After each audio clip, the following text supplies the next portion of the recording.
Надя, как ты думаешь, что нужно делать, чтобы у тебя появились подписчики?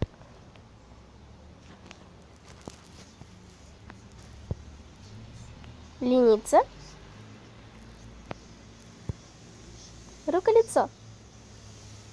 Ребят, подпишитесь на наш канал. Я уговорю эту ленивую задницу снимать хотя бы раз в неделю видео. А еще я составлю план, график, в какие дни я буду выпускать видео.